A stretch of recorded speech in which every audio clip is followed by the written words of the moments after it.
हरे कृष्णा कृष्णा कृष्णा हरे हरे हरे राम राम राम हरे हरे। हरे कृष्णा। नमस्कार। पहली बार यहाँ दावणगिरी में साउथ में प्रभु जी ने कथा करने के लिए मौका दिया। ठीक है, तो हम लोग जो है चैतन्य महाप्रभु के बारे में थोड़ा सा देखेंगे। जय जय श्री चैतन्य जय नित्यानंद। जय जय श्री चैतन्य जय नित्यानंद। जय जय श्री चैतन्य जय नित्यानंद। जय जय श्री चैतन्य जय नित्यानंद। जय जय श्री चैतन्य जय नित्यानंद। जय जय श्री चैतन्य जय नित्यानंद। जय द्वैत चंद्र जय गौर भक्त वृंद। जय अद्वैत चंद्र जय गौर भक्त वृंद। जय द्वैत चंद्र जय गौर भक्त वृंद। जय अद्वैत चंद्र जय गौर भक्त वृंद। जय जय श्री चैतन्य जय नित्यानंद। जय जय श्री चैतन्य जय नित्यानंद। जय जय श्री चैतन्य जय नित्यानंद। जय जय श्री चैतन्य जय नित्यानंद। जय द्वैत चंद्र जय गौर भक्त वृंद। जय अद्वैत चंद्र जय गौर भक्त वृंद। जय द्वैत चंद्र जय गौर भक्त वृंद। जय अद्वैत चंद्र जय गौर भक्त वृंद। हरे कृष्णा। तो जो चैतन्य महाप्रभु हैं, ये जो है ना बहुत ही मतलब यहाँ पे एक प्रभुपाद जी ने एक छोटा सा बुक लिखा है, टीचिंग ऑफ लॉर्ड चैतन्य। चैतन्य महाप्रभु हिंदी में है, कन्नड़ में भी इसका एक आता है, आप लोग देखिए। तो ये चैतन्य महाप्रभु है ना, हम बिना इनकी कृपा के हम राधा कृष्ण को प्राप्त नहीं कर सकते। बिना चैतन्य महाप्रभु की कृपा से हम नहीं कुछ प्राप्त कर सकते, इन्हीं से ही सब कुछ होने वाले। जैसे कि सतयुग में भगवान के कई अवतार हुए हैं, जैसे नरसिंह हुए, और भी कई सारे अवतार हुए हैं। त्रेता युग में भगवान का अवतार कौन सा है? श्री राम भगवान। फिर द्वापर युग में स्वयं कृष्णा, और इस कलयुग में कौन है? कलयुग के भगवान है श्री चैतन्य महाप्रभु। लेकिन प्रायः क्या होता है, ये जो चैतन्य महाप्रभु है ये अपने आप को छुपा के रखते हैं। इसलिए भगवान को कभी कभी शास्त्र में उनको त्रियुगी भगवान बोला गया। त्रियुगी मतलब कि सतयुग, त्रेता और द्वापर। इस तीन युग में भगवान अपने आप को खुल्लम खुल्ला प्रकट करते कि मैं यहाँ पे मेरा निर्धारित अवतार आने वाला है। लेकिन कलयुग में जो एक निर्धारित अवतार जो होता है वो कौन होता है? कल्कि अवतार। कल्कि अवतार जो है कलयुग में होता है। लेकिन ये जो चैतन्य महाप्रभु जो गौर हरि के रूप में जो भगवान आते हैं, इसको वो गुप्त रखते हैं, वो सबको नहीं प्रकट करते, सबको दिखाते नहीं। इवन एक जैसे कि लीला भी आता है, उन्होंने एक ब्राह्मण पर जब कृपा किया और उनको जो है दर्शन देते हैं भगवान चैतन्य, जब वो निमाई के रूप में छोटे से बालक के रूप में थे, तो देखिए कि ब्राह्मण जो है कितना सुंदर मतलब उनकी ये कर रहा है, तो भगवान उनको अपना दर्शन देते हैं, विष्णु स्वरूप का दर्शन दिखाते हैं भगवान। तो उनको बोलते हैं एकदम शांत, किसी को बताना नहीं कि मैं यहाँ पे आया हूँ। अगर बताया तो वो बोलते हैं कि मैं जो है ना तुम्हें श्राप दे दूंगा, ऐसा कुछ मतलब उनको डांटते हैं कि तुमको बताना नहीं है तो दंड मिलेगा। तो भगवान जो है ना गुप्त रखते हैं ये वाले अवतार को। और विशेषकर स्पेशली जो हम लोग अभी जिस कलयुग में है, इसको बोलते हैं अभी जो है 14 मनवंतर होते हैं, हम लोग को पता है। जैसे ब्रह्मा जी का एक दिन होता है, जैसे हमारा एक दिन होता है, वैसे ब्रह्मा जी का एक दिन होता है। तो हमारा जो एक दिन है, सॉरी ब्रह्मा जी का जो एक दिन है ना, वो हमारा 1000 चतुर्युग के बराबर है। मतलब जो हमारा जैसे सतयुग, त्रेता, द्वापर और कली, ये जो 4 युग है, इसको अगर हम मिलाएंगे तो एक दिव्य युग या फिर एक चतुर्युग बनता है। और इस चतुर्युग में, इस चतुर्युग को अगर हम 1000 से मल्टीप्लाई करें तो वो जो समय है वो ब्रह्मा जी का 12 घंटा, मतलब एक मॉर्निंग से लेके इवनिंग तक का जो हाफ जो डे है वो हो गया, और उतना ही रात्रि भी होती जो भगवत गीता में वर्णन है। तो और उसमें अभी क्या चल रहा है, अभी जो है ना वैवस्वत मनु का युग चल रहा है, और वैवस्वत मनु जो है तो इस पर्टिकुलर ब्रह्मा जी के एक दिन में 14 मनु होते हैं, 14 बार मनु आते हैं, और वो 14 मनु का भी नाम वर्णन है शास्त्रों में, भागवतम में वर्णन है। तो अभी जो है वैवस्वत मनु चल रहा है, इस वैवस्वत मनु में जो है इसका भी कितना 71 चतुर्युग चलता है, मतलब एक मनु का जो आयु होता है 71 71 पॉइंट समथिंग जो है ना ईयर्स होते हैं, उतना चतुर्युग होते हैं। फिर उसमें भी ये जो 28वां चतुर्युग चल रहा है, इस वैवस्वत मनु का 28वां चतुर्युग चल रहा है, उसका अभी हम लोग कलयुग में। तो इसमें ऐसा क्या खास बात है, इसमें एक ऐसा खास बात है जिसमें हम लोगों को लिए जो है ना बहुत विशेष बात है। वो क्या है कि ये जो चैतन्य महाप्रभु है वो ब्रह्मा जी का एक दिन में एक बार ही आते हैं। जो कृष्णा है, जो स्वयं पूर्ण पुरुषोत्तम भगवान है, वो ब्रह्मा जी का एक दिन में एक बार आते हैं। तो ये जो हम लोग अभी जिस युग में जी रहे हैं, ये सौभाग्य इस युग का कि ये उस युग में हम आए हैं जिस युग में स्वयं भगवान कृष्ण आते हैं, और वही कृष्ण अगले जो है ना कलयुग में चैतन्य महाप्रभु के रूप में आते हैं। ये बहुत ही महानता है। तो हम लोग को बहुत ही बड़ी कृपा है, हम लोग को बहुत बड़ा सौभाग्य है कि हमारा जन्म ऐसे युग में हुआ है जिसमें स्वयं भगवान चैतन्य आए हैं। तो हम लोग को बहुत बड़ा अपॉर्चुनिटी कि हम चैतन्य महाप्रभु की कृपा प्राप्त करें।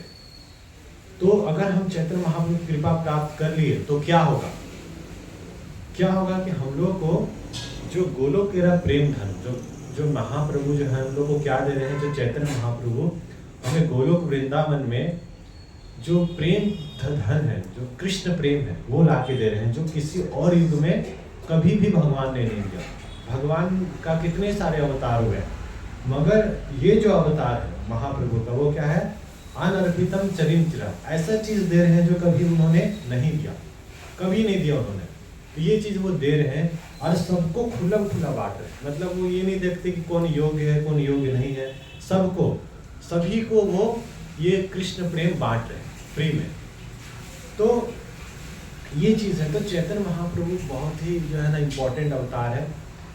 और चैतन्य महाप्रभु का जो अवतार जो लीला हुआ, इसमें ऐसा महान ऐसे बहुत सारे लीला है कि मतलब देखते हैं कि भगवान जैसे जब कृष्ण के रूप में आते हैं तो वो कृष्ण का ही वो ज़्यादा रूप धारण करते हैं। राम के रूप में आते हैं तो राम के रूप में, तो जिस भी रूप में उसी रूप में रहते हैं। लेकिन चैतन्य महाप्रभु का जब रूप में वो आए हैं तो वो अपने बाकी रूपों को भी दिखाए। जैसे भगवान चैतन्य ने वराह का भी रूप धारण किया था, भगवान चैतन्य जो है नरसिंह का भी रूप धारण किया, भगवान चैतन्य ने कृष्ण का भी रूप धारण किया। उन्होंने और भी जो अवतार है वो सारे अवतारों को भी उन्होंने धारण किया। कृष्ण का राम का भी अवतार उन्होंने मतलब दिखाया था। कौन? मुरारी गुप्त को उन्होंने दिखाया था। मुरारी गुप्त जो हनुमान जी के मतलब अवतार है, उनको दिखाया कृष्ण के रूप में वरा। तो उन्होंने सब इससे पता चलता है ये कौन है, अवतार सार। सारे अवतारों के जो सार है वो कौन है? चैतन्य महाप्रभु। उनमें सारे अवतार निवास करते हैं, उन्हीं से ही सारा जो है ना सब कुछ निकला है। तो चैतन्य महाप्रभु और कृष्ण में कोई डिफरेंस नहीं है, एक ही है वो। और चैतन्य महाप्रभु कौन है? राधा रानी का भाव को लेकर आया। राधा भाव गौरावता, राधा रानी का भाव को लेके वो श्री गौर रूप में वो आते हैं और वो आके क्या करते हैं, अपने ही भक्ति का रस को चखते हैं। तो जब कृष्ण जो है देखते हैं कि जो भक्त है उनको मेरा भक्ति करने में क्या आनंद आता है, इतना खुश रहते हैं, इतना प्रसन्न रहते हैं। और सारे भक्त में जो सबसे सर्वश्रेष्ठ भक्त कौन है? राधा रानी। तो देखते हैं कि इतना मेरा सेवा करते, इतना मेरा सब कुछ करते हैं, सब कुछ करके इतना प्रसन्न रहते हैं, इतना खुश रहते हैं। तो आखिर क्या आता है आनंद? वो क्या आनंद है जो आता है उनको भक्तों को? तो भगवान तो क्या है कि भगवान सर्वज्ञ है, भगवान सब कुछ जानते हैं।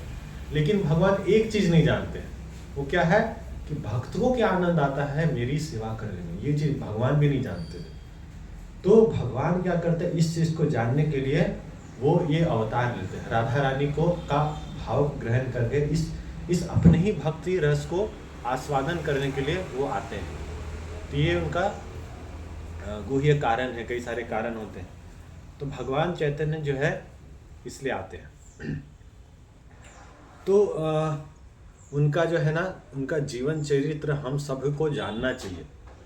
ऐसा बताया गया है कि जो व्यक्ति अभी इस युग में जन्म लिया है और चैतन्य महाप्रभु को नहीं जाना, चैतन्य महाप्रभु की लीलाओं को नहीं जाना, मतलब वो सबसे बड़ा अभागा है। वो सबसे बड़ा अभागा है, क्योंकि वो चैतन्य महाप्रभु को छोड़ दिया।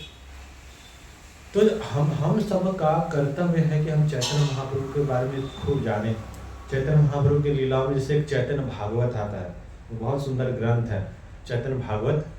फिर एक ग्रंथ है श्री चैतन्य चरितामृत, और एक और ग्रंथ है चैतन्य मंगल। 3 ग्रंथ मतलब कि मुख्य रूप से मतलब कि बताया गया है चैतन्य महाप्रभु के रूप में। तो ये जो ग्रंथ है, चैतन्य महाप्रभु के बारे में सब चीज़ दिया, उसका उनका लाइफ, उनका टीचिंग्स वो क्या है। तो अगर हमको कृष्ण प्रेम से हमें राधा भाव को असली में समझना है, तो केवल और केवल हम चैतन्य महाप्रभु की कृपा से ही प्राप्त कर सकते। बहुत लोग जो राधा रानी को समझना चाहते हैं, राधा रानी के भाव को समझना चाहते हैं, लेकिन वो लोग क्या करते हैं, चैतन्य महाप्रभु को अनदेखा कर देते हैं। तो ये लोग कभी भी बिना महाप्रभु का कृपा प्राप्त किए राधा रानी को नहीं समझ सकते। और यहाँ तक भी वर्णन है कि जो व्यक्ति कलयुग में जो मतलब चैतन्य महाप्रभु को नहीं मानता, वो कपटी है, वो पाखंडी है, धूर्त है। वो जो चैतन्य महाप्रभु को नहीं मानता, बिना चैतन्य महाप्रभु के ही वो कृष्ण को प्राप्त करना चाहता है, तो ये सब कपटी है, ऐसा वर्णित है। तो इसलिए हम बिना चैतन्य महाप्रभु के हम कुछ नहीं है। उन्हीं की कृपा से ही जो है ना, इवन ये जो धाम है, जो वृंदावन धाम, उन्हीं से प्रकट हुआ है। जिस वृंदावन धाम को हम जानते हैं वो कौन है, वो जब क्या हुआ था, जब भगवान चले गए थे यहाँ से, तो उनका धाम भी क्या हो गया था, अप्रकट हो गया था, लुप्त हो गया था। तो महाप्रभु जब आते हैं तो उनके जो 6 डिसाइपल हो गए, 6 गोस्वामी, उनके द्वारा क्या करते हैं, महाप्रभु इस वृंदावन धाम को प्रकट करते हैं, ताकि समाज में जो है ना फैलाया जा सके, राधा रानी का जो महिमा है उसको प्रसारित किया जाए। इसलिए तो चैतन्य महाप्रभु के बिना जो है ना कुछ, तो उन्होंने ही वृंदावन धाम को प्रकट किया। उन्होंने ही फिर ये जो नवद्वीप है, ये नवद्वीप का भी अलग महिमा है, बहुत इंपॉर्टेंट महिमा है कि नवद्वीप का। तो जो नवद्वीप धाम में प्रकट होते हैं, और वो जो है इस यहाँ बताया गया है कि गौर सुंदर श्री चैतन्य महाप्रभु मायापुर के नदिया ग्राम में 23 फाल्गुन पूर्णिमा 1407 शताब्द, मतलब 18 फरवरी सन 1486 ईस्वी के दिन संध्या समय प्रकट हुए। तो महाप्रभु संध्या के समय में प्रकट होते हैं। उनके प्राकट्य के अवसर पर चंद्र ग्रहण था, उस वक्त चंद्र ग्रहण चल रहा था। परंपरा अनुसार उस समय नदिया निवासी हरि बोलकर तुमुल उद्घोष करते। ये पूरा इसमें वर्णन है कैसे जब महाप्रभु आते तो कैसे कैसे वहाँ पे लीला होती है। तो चैतन्य महाप्रभु जो है ना, उनकी कृपा से हम कुछ नहीं प्राप्त कर सकते। यहाँ तक भी वर्णन है कि जिसको वृंदावन वास करना है, वास्तव में वृंदावन जाना है, वृंदावन वास करना है, तो उसके लिए क्या करना पड़ेगा, उसके लिए हमें श्री रूप गोस्वामी सनातन गोस्वामी जो है ना, हम लोग जानते हैं, इनका अनुगत होना पड़ेगा। रूपानुगा मतलब रूप गोस्वामी के जब हम अनुगत में भक्ति करेंगे, उनको हम फॉलो करेंगे, तभी हम वृंदावन जो है ना रियल में हम प्राप्त कर सकते हैं। अदरवाइज वृंदावन का गेट बंद है और कोई, क्योंकि वही खोले, वही राधा कृष्ण आए ही हैं हमको वो देने के लिए, वृंदावन देने के लिए, सब कुछ करने के लिए। तो हमको उनके पास जाना पड़ेगा। हम अगर कहीं और जा रहे हैं तो फिर क्या मतलब, फिर हम वो कपट नहीं बोलना चाहिए। मतलब वो क्या हो गया कि हम दूसरे दुकान में जा रहे हैं, वहाँ हमको कैसे मिलेगा। अगर हमको शुद्ध देसी गाय का घी चाहिए तो हमको ऐसे ग्वाले के पास जाना पड़ेगा जो देसी गाय पालते हो, सही तरीके से करते, उनके पास जाएंगे। अब हम बोलेंगे नहीं, हम उनके पास ना जाके किसी और के पास जाए, तो फिर फैक्ट्री का जो मिलावट वाला जो दूध है वो हमको ला के दे देगा, सस्ते में दे देगा, लेकिन वो क्या होगा, वो रियल दूध नहीं होगा। वो नकली है वो। तो उसी प्रकार से जब हमको रियली असली में कृष्ण को चाहिए तो हमें चैतन्य महाप्रभु और उन्हीं की ही परंपरा में जो हमारे श्रील प्रभुपाद जी है हमें उनको स्वीकार करना पड़ेगा। और उनकी ही टीचिंग्स का अनुगत जब हम जाएंगे तभी हम भगवान को समझ सकते हैं, भगवान की जो है ना लीला को समझ सकते हैं। यहाँ तक भी बताया गया है कि अगर हमको श्रीमद् भागवत समझना है, भागवत को समझना है, तो हमको क्या करना पड़ेगा, गौरांग महाप्रभु को समझना पड़ेगा। मतलब कि हम चैतन्य महाप्रभु के जो भक्त होते हैं उन्हीं से ही हम भागवत जो है प्रकट होता है, उन्हीं से ही भागवतम को समझ सकते हैं। इसलिए बताया गया है कि जब बताया कि भागवत पढ़ो वैष्णव स्थान, मतलब कि भागवतम को हमें चैतन्य महाप्रभु के भक्त के सानिध्य में आके हम समझ सकते हैं भागवतम। यही जो है ना असली तरीका है। तो इस प्रकार से हम भागवत को समझना, तो उसके लिए हम चैतन्य महाप्रभु के ही द्वारा हम सब कुछ प्राप्त कर सकते हैं। तो चैतन्य महाप्रभु बहुत ही विशेष है। चैतन्य महाप्रभु, नित्यानंद प्रभु, उनके जितने भी परिकर हैं तो वो आते हैं। तो जैसे जो पंच तत्व है ये कौन है, जैसे चैतन्य महाप्रभु कौन है, वो तो राधा कृष्ण है। फिर उनके बगल में नित्यानंद प्रभु, वो कौन है, वो स्वयं बलराम जी हैं। फिर अद्वैत आचार्य कौन है, ये भी बहुत महान है, इनका हमको इसका भी करना है। तो अद्वैत आचार्य कौन है, श्री महाविष्णु और शिव जी के मिलन होता है।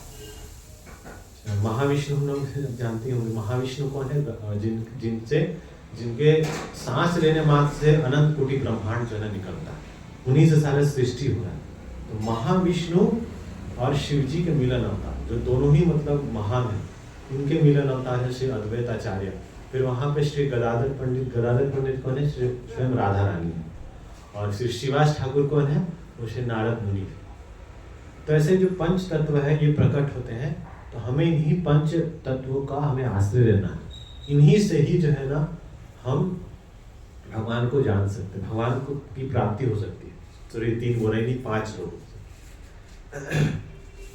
तो चैतन्य महाप्रभु जब इस धराधाम में जब अवतार लेते हैं, उनका कथा आता है किस प्रकार से जब वो आते हैं तो सबसे हरिनाम लिवाते हैं। तो उस वक्त जो है ना कैसा स्थिति था, वो पूर्णिमा की स्थिति थी, लेकिन कैसा था, वहाँ पे ग्रहण लगा हुआ था, चंद्र ग्रहण लगा हुआ था। तो चंद्र ग्रहण जो लगा हुआ था उस वक्त क्या था कि सभी कोई जो है ना चंद्र ग्रहण में लोग अपना अपना तरीके से अपना भजन करते थे। तो लोग परंपरा से क्या कर रहे थे, हरि नाम ले रहे थे, हरि बोल सका घोष कर रहे थे। तो महाप्रभु का आने से पहले ही सब क्या हो गया, हरि नाम चालू हो गया। आने से पहले सब हरि बोल हरे कृष्णा कृष्णा कृष्णा हरे हरे, हरे राम राम राम हरे हरे। तो हरि नाम जो है ना गूंज उठा। तो हरि नाम बहुत महान है। ऐसा बताया गया है कि हरि नाम का इतना महिमा है कि बिना हरि नाम का जो है ना कुछ नहीं हो सकता। उसी हरि नाम को हमको देने के लिए आए हैं। तो अगर पता करना है इस जगत में क्या होता है ना, जैसे कई जगह कथाएं चलती है, तो कौन व्यक्ति प्रामाणिक है, कौन व्यक्ति सच में हरि कथा रियल है कि नहीं, वो कैसे पता चलेगा कि उस कथा का सार जो है ना हरिनाम निकल रहा है कि नहीं निकल रहा है। उस भागवत जो कथा जो लोग करते हैं, जैसे बहुत लोग जो जैसे प्रामाणिक लोग तो करते हैं, और ऐसे बहुत लोग जो अप्रामाणिक लोग हैं वो लोग भी कथा करते हैं, लेकिन उनका कथा का सार क्या, हरिनाम निकल रहा है कि नहीं निकल रहा। अगर हरिनाम निकल रहा है तो मतलब वो बोनाफाइड। अगर हरिनाम नहीं है, मतलब हरिनाम को लेने का कोई उसमें बात ही नहीं होता, तो वो कथा बोनाफाइड नहीं होगी। तो वो चीज़ है, तो हरिनाम बहुत इंपॉर्टेंट है। तो जब महाप्रभु आते हैं तो उनके आने से पहले हरिनाम होने लगता है। फिर जब वो प्रकट होते हैं तो उनका भी पूरा बहुत अच्छा उसमें कथा है। तो परंपरा अनुसार उस समय नदिया निवासी हरिबोल की तुमुल घोष के साथ भगीरथी में स्नान करने, भगीरथी को श्री गंगा देवी, तो गंगा में स्नान करते थे। उनके पिता सामान्य वैदिक ब्राह्मण श्री जगन्नाथ मिश्र तथा माता आदर्श गृहिणी सची देवी दोनों मूलतः शीलहट के ब्राह्मण वंशी थे। श्री गौर सुंदर महाप्रभु अति से सुंदर बालक थे। नगर की स्त्रियां उपहार लेकर उनके दर्शनार्थ आई। उनके नाना प्रसिद्ध ज्योतिषी पंडित नीलांबर चक्रवर्ती ने भविष्यवाणी की कि बालक युग पुरुष होगा, इसलिए उनका विशंबर नाम हुआ। युग मतलब यहाँ बता रहे हैं कि पूरे विश्व को वो चलाने वाले हैं। वो एक तरह से पहचाने कि भगवान है, तो युग पुरुष हो गए, इसलिए उनका नाम विशंबर हुआ। उनके गौरांग वर्ण के कारण परोढ़ की स्त्रियों ने गौर हरि नाम किया। तो उनको जो गौर हरि बोलते, क्यों बोलते, क्योंकि वो गौर वर्ण के हैं। उनके तो उनके जो स्त्रियां हैं उन्होंने गौर हरि के नाम से उन्हें बोलने लगी। तथा जन्म स्थान के निकट नीम वृक्ष होने के कारण माता ने उन्हें निमाई पुकारा। उनका जन्म जो है ना एक नीम के पेड़ के समक्ष हुआ था उनका, इसलिए उनको क्या पड़ा नाम, निमाई। मनोहर बालक गौर हरि का नित्य दर्शन करके सभी हार्दिक प्रसन्न होते। बड़े होने पर वे अत्यंत चंचल और क्रीड़ारत हो गए। 5 वर्ष होने पर वे पाठशाला गए और अल्पकाल में ही बंगला शिक्षा ग्रहण की। तो चैतन्य महाप्रभु जो है जैसे जैसे वो बड़े होते गए, फिर वो क्या बहुत चंचल और कीड़ारत थे। तो जय श्री राधा की दाई भगवान की जय, कौन दाई की जय। तो भगवान चैतन्य जो है ना, बचपन में उन्होंने बहुत सारी लीला की है। जैसे उनकी बचपन का लीला श्री चैतन्य भागवत में वर्णन है। ऐसा सब लीला करते थे कि मतलब वो आप अगर पढ़ोगे तो मतलब बहुत ही मतलब वो आनंद है, उसमें बहुत हंसी आएगा। ऐसा सब लीला करते थे। तो महाप्रभु का बहुत सारे से लीला है। तो वहाँ पे भी जो है ना ऐसे लीला करते थे कि जाके जो है ना जैसे कई सारे से ब्राह्मण होते थे, जो मायावादी जो ब्राह्मण होते थे, ब्रह्मवादी जो ब्राह्मण होते थे, उनको महाप्रभु बहुत जगह निमाई जो है, जो बाल निमाई है, जाके उनको परेशान करते थे, कई सारी चीज़ें करते थे। तो आके कंप्लेन करते थे कि हे सच्ची माता, आप देखिए आपका बेटा जो है ना बहुत मतलब बदमाश है, हमारा जीना हराम कर दिया है। ये जो है ना ये अपनी स्कूल से पढ़ाई करके आता है, उसके बाद हम लोग को मतलब दर परेशान करता है। गंगा में स्नान करने वो जाते थे, तो गंगा में स्नान तो करते थे, साथ ही साथ दूसरों को भी साथ भी बहुत ही करते थे। जैसे जो वहाँ पे ब्राह्मण जो पंडित होते थे, वैसे वहाँ गंगा में जाके वो गायत्री कर रहे हैं, तो क्या करते थे, नीचे से जाके उनका धोती खींच देंगे, या फिर उनका जो है वो मतलब उनके ऊपर ये कचरा फेंक देंगे। या वो स्नान करके जो ब्राह्मण बाहर निकल रहे हैं, तो जाके जो बगल का जो मिट्टी नहीं, जो बालू है, उसको जाके उसको फिर से गंदा कर देते, फिर से जाके नहाना पड़ता था। ऐसा करते थे। तो फिर जो है वो बहुत सारे वो मतलब कीड़ा करते थे, उसका सब वर्णन है। फिर ऐसा सब उसमें आता है। तो वहाँ पे सब कंप्लेन करने लगते कि देखिए आपका बेटा ऐसा करता है, वैसा करता है। और वो घर जाके चुपचाप इतना एकदम सीधा बन के बैठे थे, बोले ये इतना बदमाश कैसे कर सकता है, इतना ही सीधा साधा बच्चा है, इसको आप लोग फालतू में इसको इतना ये कर रहे हैं। जैसे बिल्कुल वैसे जैसे कृष्णा जो थे ना, वो बचपन में लीला करते थे, और वो जो है जाके मतलब वहाँ पे माखन चोरी करते थे, गोपियों को परेशान करते थे। तो उसी टाइप से जो है वहाँ पे कृष्ण निमाई, बाल निमाई को ऐसे करते थे। उन्होंने गंगा में भी खूब मतलब उन्होंने गंगा में बहुत लीला की उन्होंने। फिर उसी प्रकार से उन्होंने धीरे धीरे करके जो है बहुत सारे उन्होंने स्त्रियों को भी जो डिवोटी है एक प्रकार से, तो उनको भी मतलब कि आनंद देते थे लीला करके। ऐसा नहीं कि उनको गलत, मतलब उनको लीला करके उनको भी आनंद आता था। तो एक बार जो है ना जब सभी कोई जब गए महाप्रभु का कंप्लेन करने के लिए, बाल निमाई को उनके पेरेंट्स लोग, तो उन स्त्रियों को भी क्या होता था, अंदर से ये लग रहा है नहीं छोड़ दीजिए बच्चा है, ये ऐसे ही मतलब नटखट है, बदमाशी कर रहा था। तो क्या होता था, उनको भी आनंद आता था कि जब वो जाते थे किसी भी एक यंग को देख रहे तो बोलते कि अच्छा चलो तुम मेरे से शादी करोगी, इस प्रकार से बोलते थे उसको। तो वो तो उधर शर्मा के भाग जाती थी। तो इस प्रकार से जो है, लेकिन उनको अंदर से आनंद आता था। एक बार ऐसे करके वो जो है ना जा रहे थे, तो एक बार एक किसी व्यक्ति का ऐसे ऊपर चढ़ के, यहाँ से चढ़ के सीधा जाके गंगा में स्नान कर ली, देख दिए। और वैसे करे थे तो बोलते बोले कि मैं शिव हूँ, ऐसे करके पूरा देख दिए उसके ऊपर। तो ऐसे करके बोल रहे थे। तो क्या हुआ, तो उनको भले बाहर से गुस्सा करे कि कौन है जो ऐसा हमारे साथ कर, लेकिन अंदर उनको अच्छा लगता था। एक बार क्या होता है कि जब वो जो है जो वहाँ पे विष्णु की आराधना होती थी जहाँ पे, तो वो जाके जैसे मेन यहाँ पे जैसे ऑल्टर है, वैसे जाके सीधा वो मेन ऑल्टर में जाके बैठ जाते थे। और जो वहाँ पे जो प्रसाद जो भगवान को भोग लगा था नारायण को, तो जाके खुद खाने लगते थे। अब बोलते थे कि मैं जो है ना मैं बहुत प्रसन्न हुआ तुम लोगों की सेवा से, ऐसा बोलते थे। तो लोग गुस्सा कर रहे कि कौन बच्चा है ऐसा, जब बताओ ये जो है ऐसा कर रहा है, हमारा पूरा का पूरा ये झूठा कर दिया, ऐसे करके चला गया। तो इस प्रकार से करते थे। तो बहुत सारा लीला करते थे वो। तो उससे जो है ना क्या होता था कि उनको आनंद भी आता था, और क्या होता था वो कहीं ना कहीं वो ये दिखा रहे थे कि वो जो वहाँ पे क्या था ना, ब्रह्मवादी जो लोग थे जो कहते थे कि मैं भगवान हूँ, तो उसी चीज को वो जाके वहाँ पे अनुकरण करते थे और वो लीला के रूप में करते थे। तो ऐसे करके बहुत सारा लीला है। आप श्री चैतन्य भागवत आप पढ़ोगे ना तो पूरा लीला वर्णन है पूरा। जैसे कृष्ण लीला इसी प्रकार, जैसे कृष्णा मुख है ना उसे एक चैतन्य महाप्रभु के चैतन्य भागवत में सब वर्णन है। तो सब कंप्लेन करने आते थे। एक बार क्या हुआ कि इतना गुस्सा हो गया, लोग गुस्से हुए कि जाके बोले, तो जो उनके जो पिता है जगन्नाथ मिश्र, उनको खूब कंप्लेन आया कि ऐसा करता है वैसा करता है। बोले कि आज तो इसका पिटाई करेंगे, आज तो बहुत बदमाशी करता है। तो उनको जो है ना अंदर रखे थे। तो क्या होता है कि एक दिन वो जब अपनी स्कूल से जब पढ़ाई करके आ रहे थे, तो क्या किए, पहले ही क्या किए, जाके वो गंगा में स्नान करने का मतलब वो सब बहाना करके पहले ही वो चले गए जाते हैं घर में, और सची माता को बोलते हैं कि जो है ना मैं आ गया।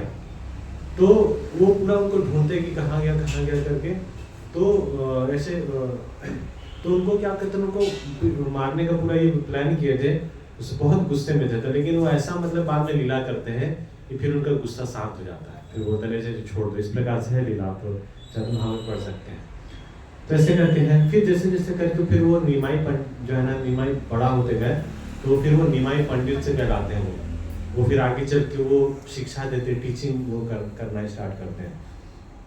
तो फिर क्या होता है, तो पढ़ाई करता है और भी बहुत कुछ वो करते हैं। तो कई सारे ना चैतन्य महाप्रभु ने कई सारे मायावादियों का खंडन किया। मायावादियों का खंडन करने का मतलब है कैसे कई सारे अपसंप्रदाय आ गए। जैसे नदिया में वैसे बताया जाता है कि जो पहले जो है था ना, नदिया जो है ना वो कैसा स्थान था, वो मतलब पूरा पढ़ाई का ना, पढ़ने का जो सबसे मेन सेंटर था वो वही था।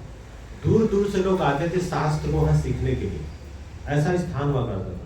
मगर समय के साथ साथ क्या हुआ कि वहाँ पे ऐसे कई सारे कर्मकांडी या फिर जो ब्रह्मवादी से जो ब्राह्मण लोग वहाँ पे आ चुके थे, तो वहाँ पे लोगों ने शास्त्र को बहुत उन्होंने पूरा पढ़ा, खूब उन्होंने शास्त्र को पढ़ा। लेकिन शास्त्र का जो लक्ष्य है, एम है, जिसके लिए शास्त्र बोला गया, वो क्या है, हरिनाम। तो लोग ब्राह्मण लोग खूब संस्कृत पढ़ते थे, सब कुछ करते थे, लेकिन वो शास्त्र का मर्म को नहीं समझ पाए, हरिनाम को नहीं समझ पाए। ये शास्त्र जो हमें क्या बताया जा रहा है, हमें हरिनाम लेने को बोला जाता है। तो वहाँ पे लोग हरिनाम नहीं करते थे, तो महाप्रभु तो सबसे हरिनाम करवाते हैं। तो कई सारे ऐसे जो लोग थे जो मायावादी थे, जो है ना शास्त्रों का खाली लोग खंडन करते, तो महाप्रभु क्या किए, उन सभी को शास्त्रार्थ करते थे, और शास्त्रार्थ करके वो उनको काटते थे कि तुम जो बोल रहे थे उसको कैसे वो गलत है, चैलेंज करते थे खुला। तो पहले क्या होता था ना, पहले शास्त्रार्थ होता था कि जो शास्त्रार्थ में जीत जाता था ना, उसको समझा जाता था कि हाँ ये विद्वान व्यक्ति है, ये ज्यादा ज्ञानी है, देखो इसको ज्यादा शास्त्र आता है, ऐसा समझा जाता था। तो महाप्रभु क्या किए, बहुत सारे कितने लोगों को खंडन किए, और इसका खंडन करके एक बहुत बड़े शास्त्रज्ञ थे जिसका नाम था दिग्विजय पंडित जो है वो थे, नाम में भूल जा रहा हूँ। तो वो जो है कश्मीर के ब्राह्मण थे, उनको सरस्वती माता की कृपा थी उन पर, सरस्वती माता की कृपा थी, और वो सरस्वती माता की कृपा से कहीं भी जाके वो जो है सबको हरा देते थे।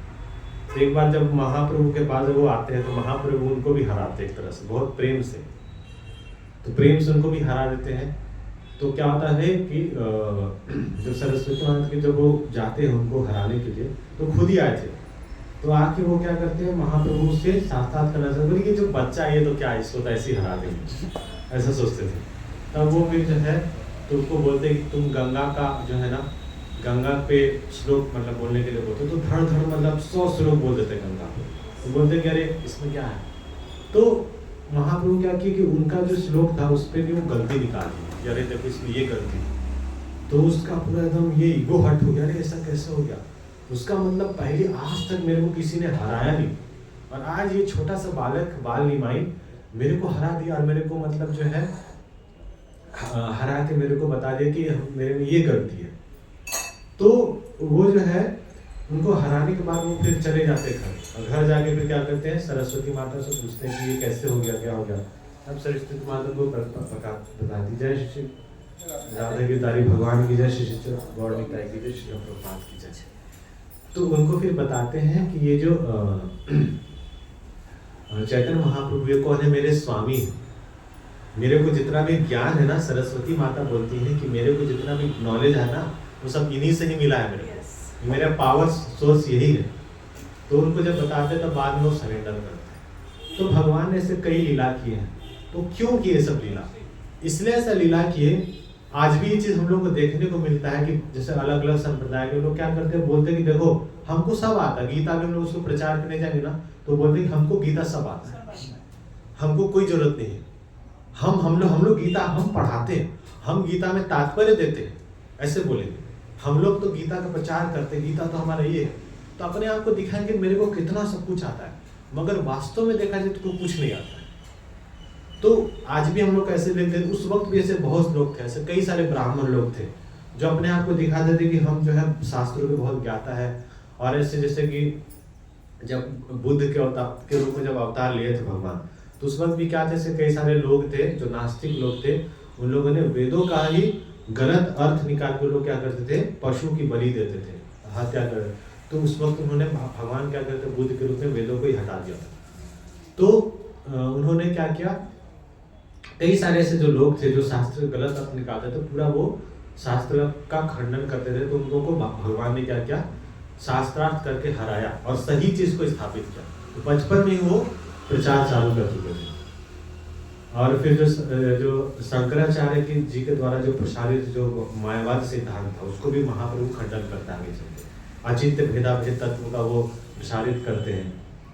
तो ऐसा सब कुछ करते हैं। जो इवेंट बताया गया है कि जो शिव जी है, जो आदि शंकराचार्य के रूप में जो आते हैं यहाँ पे, और आके जो मायावाद दर्शन जो सबको प्रचार करते हैं, कौन करते, किस लिए करते हैं? वो भगवान की इच्छा से ही करते हैं।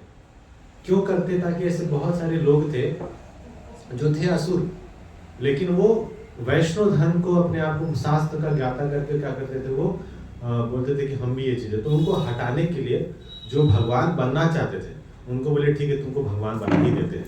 तो फिर आते शंकराचार्य के रूप में, तो उनको ब्रह्मवादी और ये सब चीजें अलग अलग चीजें दिखाते कि आत्मा परमात्मा एक ही है, इस टाइप से वो करते हैं। और दूसरा क्या था कि जो बुद्ध अवतार के रूप में भगवान ने क्या किया था, शास्त्रों को जो हटा दिया था, तो वही शास्त्र को फिर से स्थापित करने के लिए आदि शंकराचार्य जी को बुलाते हैं, ताकि वो फिर से शास्त्र को स्थापित कर सके। तो इसलिए उन्होंने आधा काम भगवान का कर दिया था। तो शिव जी जो है वहाँ पे शास्त्र को स्थापित कर दिए। फिर उसके बाद आगे चल के फिर वो अचिंत्य भेदाभेद तत्व करके वो फिर से उसको आत्मा परमात्मा को अलग करते हैं। कि आत्मा परमात्मा पहले एक ही ऐसा बोलते थे, फिर वो आत्मा परमात्मा को अलग किया कि आत्मा परमात्मा एक नहीं है, अलग है। एक है भी और एक नहीं भी है। एक कैसे है? गुणों में एक है। सच्चिदानंद, जैसे कि समुद्र होता है, उसमें अगर हम एक बूंद पानी लिए, तो वो जो एक बूंद पानी है उसका टेस्ट और जो पूरा समुद्र है, दोनों का टेस्ट एक ही होगा। तो उस हिसाब से दोनों एक है। तो आत्मा और स्वयं भगवान एक ही है, लेकिन एक नहीं भी है। कैसे एक नहीं है? क्योंकि क्वांटिटी देखा जाए तो बस एक बूंद है और वो तो समुद्र है, इस हिसाब से। तो इस प्रकार से भगवान ने अचिंत भेद अभेद तत्व को उन्होंने स्थापित किया। तो ऐसे करके भगवान ने बहुत सारी चीजें स्थापित किया, ताकि क्या हो सके, ताकि आज जो भगवद गीता भागवतम जो है ना, जो प्रमाणिक है, इसके अनुसार जो लोग भक्ति वेदांत को स्थापित किया जाता है। जो श्रील प्रभुपाद जी सब जो हमें दिए हैं, इसको हम आज आसानी से जो हम स्वीकार कर पा रहे हैं, उसका कारण ये कि पहले इतने सारे हो चुके हैं। भगवान ने ये सब पीछे का जो कार्य थे वो सब उन्होंने कर दिया, तब जाके आज हम शास्त्रों को इतना आसानी से स्वीकार कर पा रहे हैं। वरना कलयुग का प्रभाव से ऐसा हो चुका था कि लोग शास्त्र को भी नहीं मानते थे, उन्हें हमको कोई जरूरत नहीं शास्त्र, हम तो ऐसे ही करेंगे। तो उन्होंने शास्त्र को स्थापित किया। और शास्त्र का जो सबसे गुह्य चीज है कृष्ण भक्ति, जो कि शास्त्रों में भी छुपा के रखा जाता था, उसको उन्होंने पब्लिक में प्रसारित कर दिया चैतन्य महाप्रभु ने। ठीक है, यही चीज यहीं पे स्पेंड करते हैं। श्री चैतन्य महाप्रभु की जय, श्री गौर निताय की जय, श्रील प्रभुपाद की जय, आप सब भक्तों की जय। प्रश्न या